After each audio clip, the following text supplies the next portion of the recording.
여러분 안녕하십니까. 자동차 마케터의 시선의 이순남입니다. 저는 2년 전에 테슬라와 기존 글로벌 자동차 업체들과의 기술 차이가 소프트웨어 측면, 수직 통합 전략 측면에서 6년 이상 난다고 분석한 적이 있습니다. 이런 사실을 반영이라도 하듯 테슬라의 시총은 20년 7월 토요타의 시총을 넘어섰고 21년 7월에는 1조 달러를 돌파하기도 했습니다. 그러나 계속되는 코로나 사태와 반도체 부족, 러시아, 우크라이나 간의 전쟁, 물류 압박 등의 요인으로 테슬라뿐만 아니라 기존 자동차 업체들의 주가는 크게 떨어져 왔습니다. 테슬라와 기존 글로벌 자동차 업체들과의 기술 차이는 좁혀지고 있지만 이익 측면에서는 어떤 차이를 보이고 있는지 궁금하지 않으십니까? 오늘은 지난 3분기 결산 실적을 기준하여 테슬라의 이익 수준이 토요타, 폭스바겐과 어느 정도 차이가 나고 있고 그 차이 나는 배경은 무엇인지에 포커스를 두고 분석해보고자 합니다.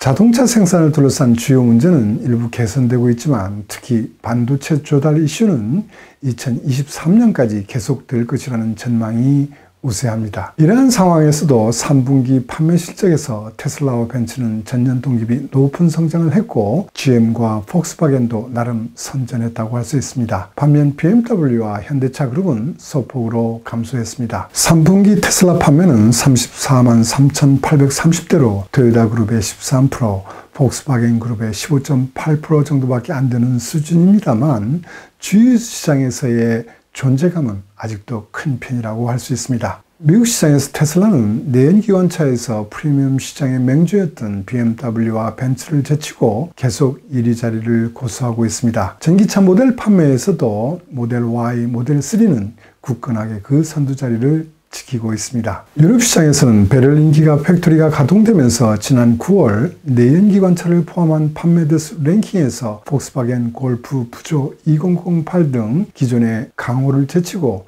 처음으로 모델 Y가 1위를 차지하고 있습니다. 반면 승용차 타입인 모델 3는 폭스바겐이 ID3처럼 19월간 판매에서 44%나 감소하고 있습니다. 그렇지만 여전히 19월간 판매 실적에서 테슬라의 주력 두 모델은 전기차 판매 랭킹에서 여전히 1, 2위를 하고 있습니다. 중국 시장에서도 유럽처럼 비슷한 양상으로 모델 3는 11% 감소하였지만 모델 Y는 2.4배나 증가하였습니다. 반도체 부족의 역설로 생산량이 제약되면서 글로벌 자동차 시장은 공급자 시장으로 변해왔습니다. 글로벌 자동차 업체들은 이익이 높은 차종 위주로 생산하고 판매 가격도 인상할 수 있었습니다. 여기에 판촉비를 대폭 줄이고 환율 효과도 보면서 역대 최대의 수익을 확보할 수 있는 기회를 맞이하고 있습니다. 그러나 3분기 결산은 업체별로 명암이 달랐습니다. 급격한 재료비 상승은 전 업체에 해당되었지만 규제를 받고 있는 러시아에서 사업 중단, 품질 비용 문제 등으로 각 사별로 이익은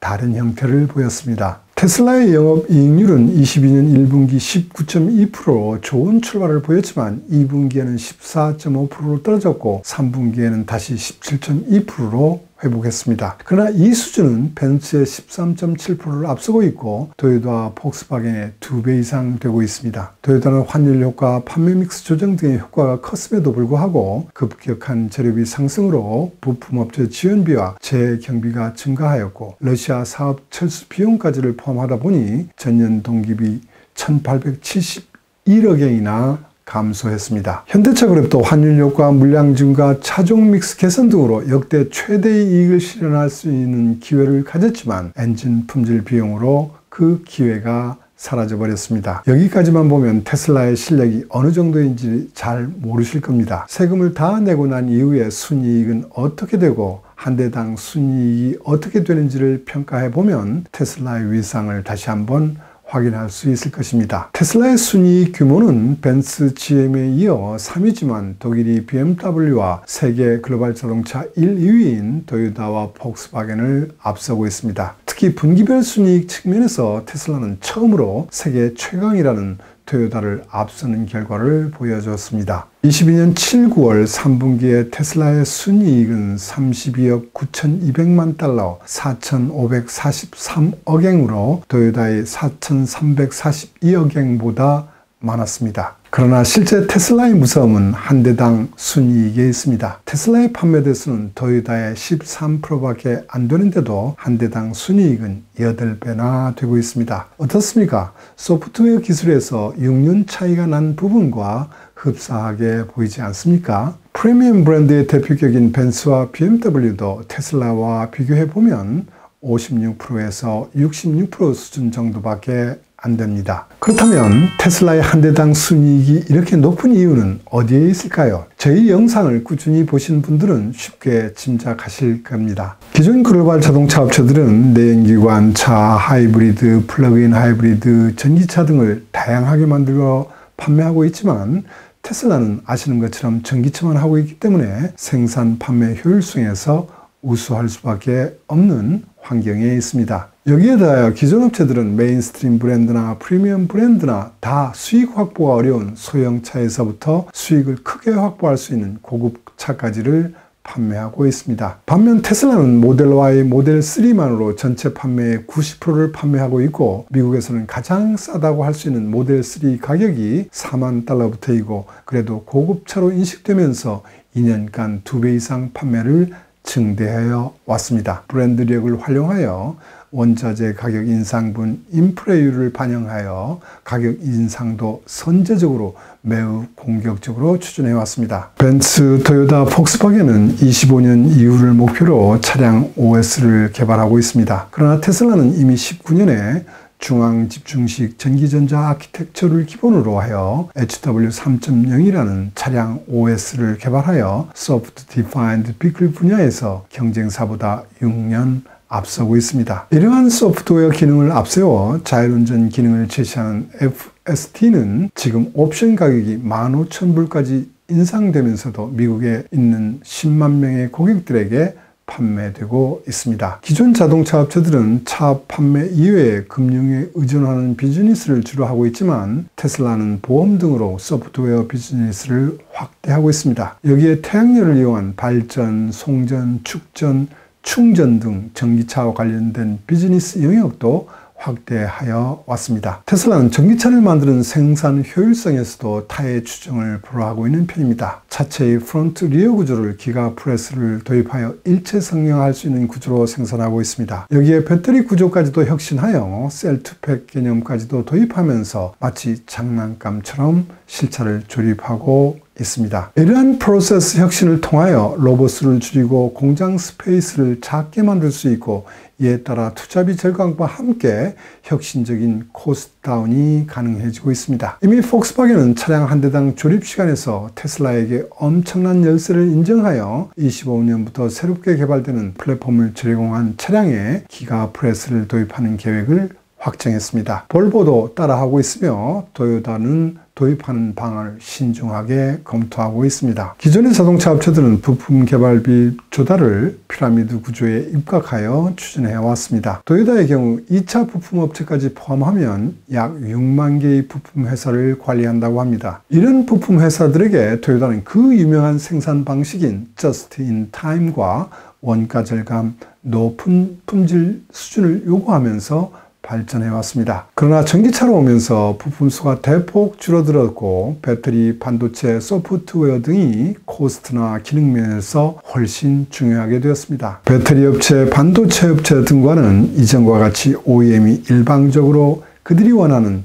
QCD 조건을 요구할 수 없는 상황이 되어가면서 이전의 수익 확보 전략이 유효하지 않게 될 것입니다. 테슬라는 엔비디아 칩을 사용했던 모델 S의 충돌 사고 원인을 둘러싸고 엔비디아와 대립을 하면서 그때부터 수직 통합 전략을 강화해 왔습니다. 배터리, 반도체 칩, 시트 등 주요한 부품을 직접 개발하고 생산하면서 개발 기간을 단축할 수 있었고 투자비와 코스트 저감을 도모할 수 있었습니다. 이러한 상황에서 전문기관이나 기존 자동차 업체들이 예측한 것보다 더 빠르게 전기차가 판매되면서 테슬라는 순풍을 만나게 되었습니다. 또한 EU와 캘리포니아 주가 35년 내연기관차 판매 중지를 확정했고 30년 미국은 전체 판매의 50%를, 중국은 40%를 판매해야 한다는 규제는 30년 글로벌 전기차 시장이 전 세계 자동차 판매의 40%가 된다는 것을 의미하고 있습니다.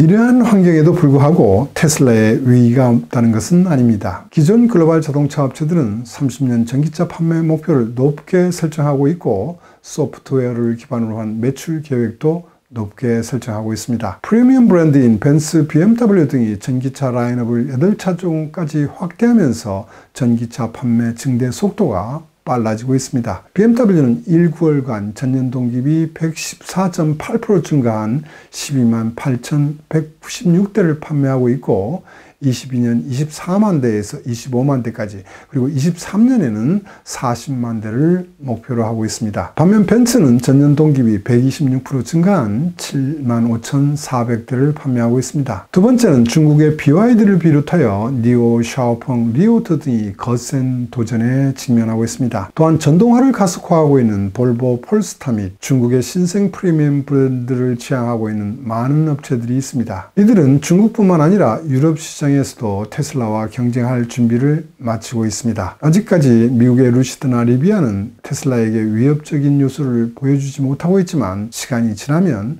테슬라에게는 강력한 라이벌이 될 수도 있습니다. 세 번째 리스크 요인은 경쟁사들이 신모델 투입 러시가 이루어지고 있지만 테슬라는 모델 체인지 사이클이 길고 차종 라인업도 단순하여 테슬라에 대한 매력이 상대적으로 저하고 있음은 사실입니다. 그러나 테슬라는 사이버 트럭을 비롯하여 세미 트럭, 로드스터, 그리고 소형 전기차 개발을 준비하고 있습니다. 상해 공장 능력을 75만 대로 확장한 것이 테슬라의 공식 입장이지만 전문가들은 100만 대를 생산할 수 있는 능력을 이미 확보했다고 분석하고 있습니다. 중국 시장에서의 최근 5에서 9%의 대폭적인 가격 인하는 부동산 위기가 몰고 있는 경제 불황기에 미리 대응하려는 고육지책인 면도 있지만 중국 신생업체들에 대한 반격의 신호탄이 될 것입니다. 가격을 내리는 것을 이렇게 쉽게 빨리 의사결정하는 것도 테슬라의 장점입니다. 과거 경험에서 보면 브랜드에 미치는 영향도 있고 연간 수익 목표도 지켜야 한다는 재경 부문의 논리로